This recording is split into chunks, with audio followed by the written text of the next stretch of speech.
ప్రస్తుతం మనం చంద్రబాబు నాయుడు గారు ఎక్కడైతే భూమి పూజ చేశారో, ఎక్కడైతే శంకుస్థాపన జరిగిందో ప్రస్తుతం ఆ ప్లేస్లో ఉన్నాం. ఎందుకు మిగతా పార్టీలకి కానీ, మిగతా ఎవరైతే ఈరోజు అమరావతి పైన బురద జల్లుతున్నటువంటి నాయకులు ఎవరైతే ఉన్నారో వాళ్ళకి ఎందుకు అమరావతి నచ్చట్లేదు, ఎందుకు అమరావతి పైన అంత కక్ష, ఎందుకు అమరావతి పైన అంత కక్ష సాధింపు ఎందుకు అంటే, ఇక్కడ మనం చూస్తే మొత్తం ఓవరాల్గా అమరావతిని ఏ విధంగా డెవలప్ చేస్తాను అన్న పాయింట్లో ఆ బ్లూ ప్రింట్ అంతా కూడా ఇక్కడ పెట్టడం జరిగింది. అక్కడ సచివాలయం కానీ, హైకోర్టు కానీ, బంగ్లాలు కానీ, అంటే రోడ్స్ కానీ, ఈ విధంగా అంటే అన్నిటిని కూడా ఇక్కడ జరిగే అభివృద్ధి ఇది అని చెప్పి చంద్రబాబు నాయుడు గారు అప్పుడే కళ్ళకట్టినట్టు చూపించారు. కాబట్టి అమరావతి అన్న పేరు వినగానే ఫస్ట్ కనిపించే ముఖం చంద్రబాబు నాయుడు గారిది. అది వాళ్ళకి ఇష్టం లేదు. వాళ్ళు అభివృద్ధి చేయరు, అభివృద్ధి చేయకపోగా చేస్తామన్న దాన్ని కూడా ఆపేటువంటి రకాలుగా వాళ్ళు మనకు ఖచ్చితంగా కనపడుతున్నారు. ఇప్పుడు నిజంగా అంటే ఈ స్థాయిలో కనుక అభివృద్ధి జరిగితే, ఈ స్థాయిలో కనుక అభివృద్ధి చేసి చూపించగలిగితే, ఆంధ్రప్రదేశ్ రాజధాని అనగానే మొట్టమొదటి గుర్తొచ్చేటువంటి పేరు నారా చంద్రబాబు నాయుడు. ఆ పేరు వినపడకూడదు, ఆ పేరు ఉండకూడదు అంటే ఖచ్చితంగా అమరావతిలో రాజధాని ఉండకూడదు, అమరావతి పైన బురద చల్లాలి, అమరావతి పైన ఏదో రకంగా విషప్రచారం చేయాలి అన్న పాయింట్లో బలంగా చేస్తూ ఉంది.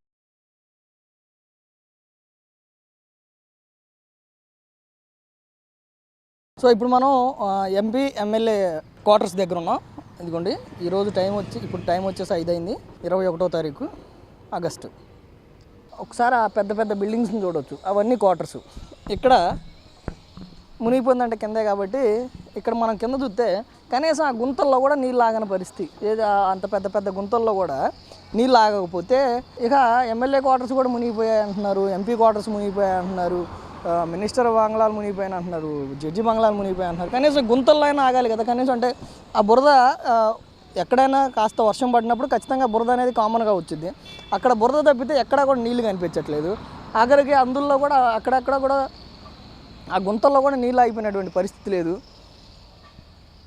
దీన్ని పట్టుకొని అంటే ఎంత విష ప్రచారం అమరావతి మీద అనేది ఇలాంటి విజువల్స్ చూసినప్పుడు క్లియర్గా అర్థమవుతుంది.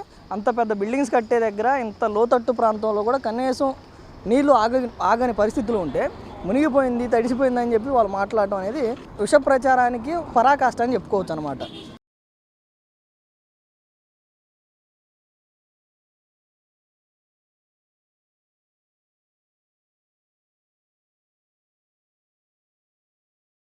సో ఇప్పుడు మనమైతే మినిస్టర్ బంగ్లాస్ దగ్గర ఉన్నాం. ఎక్కడా కూడా నీళ్లు ఉన్నటువంటి దాఖలాలు 21వ తారీఖు సాయంత్రం 5 గంటల 10 నిమిషాలు అయింది టైము. ఇప్పుడు ఎక్కడెక్కడా కూడా కనీసం నీళ్లు ఉన్నటువంటి దాఖలాలు లేవు, మునిగిపోయినట్టు దాఖలాలు లేవు, కనీసం పనులు ఆగిపోయినటువంటి దాఖలాలు కూడా లేవు. ఎక్కడికక్కడ వర్క్స్ జరుగుతూ ఉన్నాయి, ఎక్కడికక్కడ పనులు జరుగుతూ ఉన్నాయి.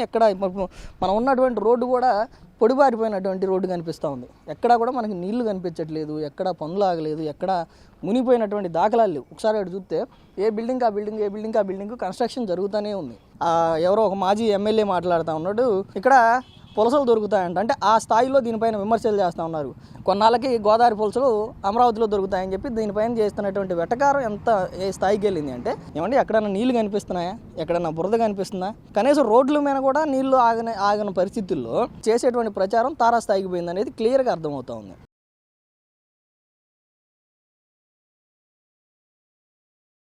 మళ్ళీ ఇంకొకసారి టైం చూడండి, టైం 5:25 అవుతుంది, 21వ తారీఖు ఆగస్టు నెల.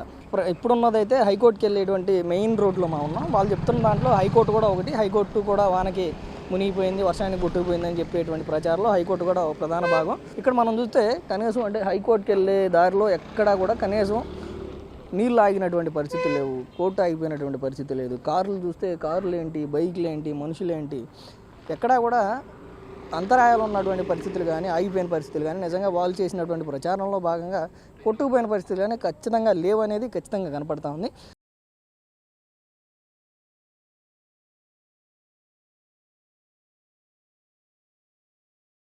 ఇప్పుడు ప్రస్తుతం మన ఉందైతే సిఆర్డీఏ ప్లాన్ ప్రకారం నిర్మించబోతున్నటువంటి సచివాలయం ఏదైతే ఉందో ఆ ప్లేస్లో ఉన్నాం.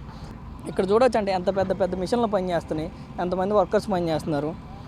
ఇక్కడ కూడా మీకు టైము డేట్ కావాలి కదా, ఇదిగోండి సమయం 5 గంటల 35 నిమిషాలు అయింది, ఆగస్టు 21వ తారీఖు. ఈరోజు వైఎస్ఆర్సీపీ చేస్తున్నటువంటి ప్రచారంలో మునిగిపోయింది, తడిసిపోయింది, కొట్టుకుపోయింది అనేది అంతా కూడా అభూత కల్పన. అదొక విష ప్రచారం అనేది క్లియర్గా కనిపిస్తూ ఉంది. అంత పెద్ద పెద్ద మిషన్లు పనిచేస్తూ ఉన్నాయి, ఎంతమంది వర్కర్స్ పనిచేస్తున్నారు. నిజంగానే మునిగిపోయి ఉంటే వీళ్ళందరూ ఎక్కడి నుంచి పనిచేస్తారు, ఎలా పనిచేస్తారు?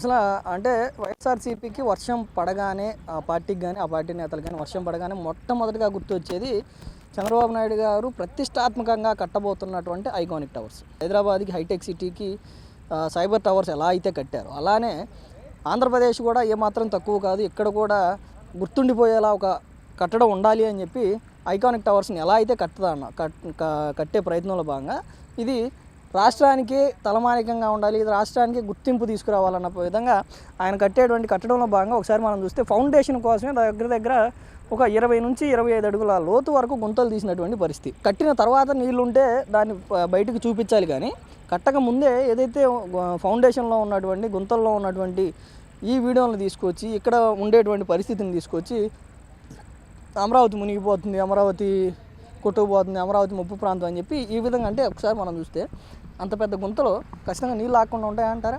వర్షం పడి 2 రోజులు కాలేదు, కేవలం 21వ తారీఖు ఈరోజు, దాంట్లో మీరు టైం చూడొచ్చు, డేట్ కూడా చూడొచ్చు.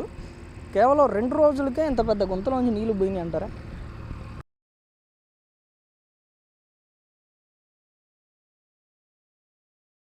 అసలు అమరావతికి సెంటర్ పాయింట్ అనొచ్చు, లేదంటే అసలు మొత్తం ఓవరాల్గా అమరావతి అనేది బిల్డ్ అవుతుంది సిఆర్డీఏ క్యాపిటల్ రీజనల్ డెవలప్మెంట్ అథారిటీతో ఏదైతే టైఅప్ అయ్యి ఉందో ఆ ఆఫీస్ కూడా చూసాం. ఈ మధ్య దీన్ని కూడా వాళ్ళు ప్రొజెక్ట్ చేస్తూ ఇది కూడా మునిగిపోయింది, సిఆర్డీ ఆఫీస్ మునిగిపోయింది, సీడ్ యాక్సెస్ రోడ్ మునిగిపోయింది అని చెప్పి చెప్తా ఉన్నారు. కానీ మనం ఇక్కడ సిఆర్డీ ఆఫీస్ ముందే ఉన్నాం. సిఆర్డీ ఆఫీస్ ఇక్కడ ఎంతమంది పనిచేస్తున్నారో ఒకసారి మీరే చూడొచ్చు.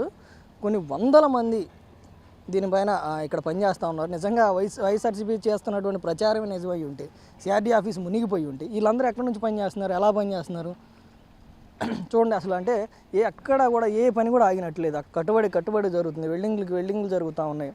మిగతా అంటే జేసీబీ చేసుకుంటా ఉంది. ఏ పని అయినా కానీ అంటే ఎక్కడా కూడా ఏ పనికి అంతరాయం తగలేదు, ఏ పని కూడా ఆగినటువంటి పరిస్థితి లేదు. నిజంగా వైఎస్ఆర్సీపీ చేస్తున్నటువంటి ప్రచారం నిజమై సిఆర్డీ ఆఫీస్ కూడా మునిగిపోయి ఉంటే ఈ విధంగా అయితే పనులు జరగడానికి ఏ మాత్రం కూడా అవకాశాలు లేవు అనమాట. అంటే వాళ్ళు చెప్పిందే నిజమైతే ఇంకా నీళ్ళు తోడుకోవడానికే వీళ్ళకి టైం పట్టేది. యథేచ్ఛగా ఎవరి పనులు వాళ్ళు చేసుకుంటూ ఉన్నారు, ఏ పని ఆగలేదు, ఏ పనికి ఆ పని జరుగుతూనే ఉంది. అంటే సిఆర్డీ ఆఫీసు పైన చేసినటువంటి ప్రచారం కూడా అవాస్తవం, కేవలం విషం జమ్మే ప్రయత్నం అనేది క్లియర్గా అర్థమవుతుంది.